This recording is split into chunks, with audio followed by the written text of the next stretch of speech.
कल्याणवृष्टिस्तव by Neelkanth Dikshitar Shri गणेशाय नमः। कल्याणवृष्टिभिः इव अमृतपूरिताभिः लक्ष्मी स्वयंवरण मंगलदीपिकाभिः सेवाभिरम्भ तव पादसरोजमूले न अकारि किं मनसि भाग्यवतां जनानाम् एतावदेव जननी स्पृगणीयमास्ते त्वद्वन्दनेषु सलिलस्थगिते च नेत्रे सान्निध्यम् उद्यत अरुणायुतसोदरस्य त्वद्विग्रहस्य परया सुदया प्लुतस्य ईशा त्वनाम कलुषाः कतिवा न सन्ति ब्रह्मादय प्रतिभवं प्रलय अभिभूताः एकः स एव जननी स्थिरसिद्धिरास्ते यपादयोस्तव सकृत् प्रणतिं करोति लब्ध्वा सकृत् त्रिपुरसुन्दरी तावकीनं कारुण्यकन्दलितकान्तिभरं कटाक्षं कन्दर्पकोटिसुभगाः त्वयि भक्तिभाजः सम्मोहयन्ति तरुणी भुवनत्रयेऽपि ह्रीङ्कारमेव तव नाम गृह्णन्ति वेदाः मातस्त्रिकोणनिलये त्रिपुरे त्रिनेत्रे त्वत्संस्मृतौ यमभट अभिभवं विहाय दीव्यन्ति नन्दनवने सकलोकपालैः हन्तुः पुरामदिगलं परिपीयमानः क्रूरः कथं न भविता गरलस्य वेगः न आस्वादनाय यदि मातः इदं तव अर्धं देहस्य शश्वत अमृताप्लुतशीतलस्य सर्वज्ञतां सदसि वाक्पटुतां प्रसूते देवी त्वदङ्घ्रिसरसीरुहयोः प्रणामः किं च स्फुरन्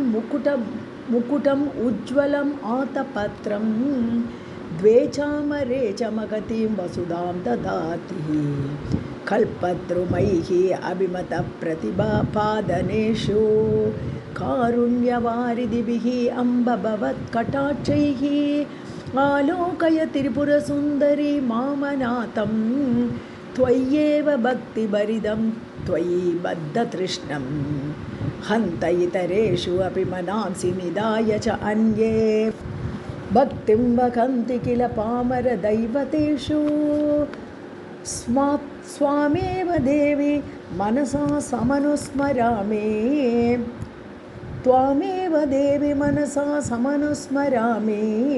त्वामेव नौमि शरणं जननी त्वमेव लक्ष्येषु सत्सु अपि कटाक्षनिरीक्षणानाम् आलोकय त्रिपुरसुन्दरी मां कदाचित् नूनं मया तु सदृश करुणैकपात्रं जातः जनिष्यति जनः न च जायते वा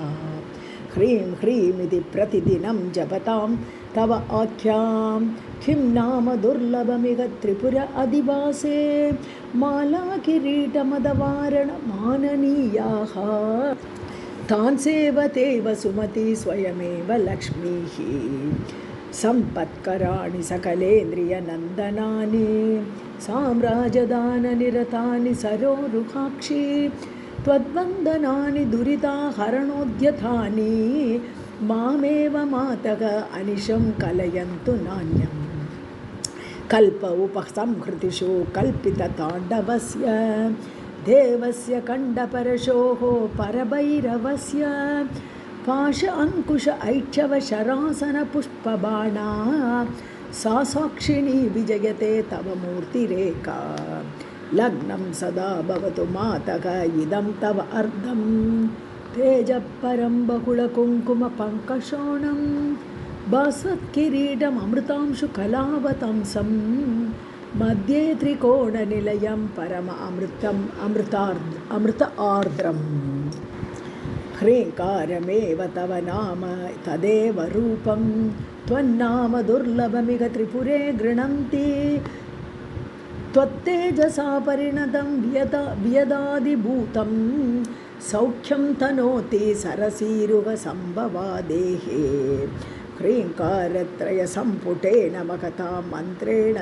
सन्दीपितं स्तोत्रं यप्रतिवासरं तव पुरः मातर्जपेत् मन्त्रवित् तस्य क्षोणिभुजः भवन्ति वशगाः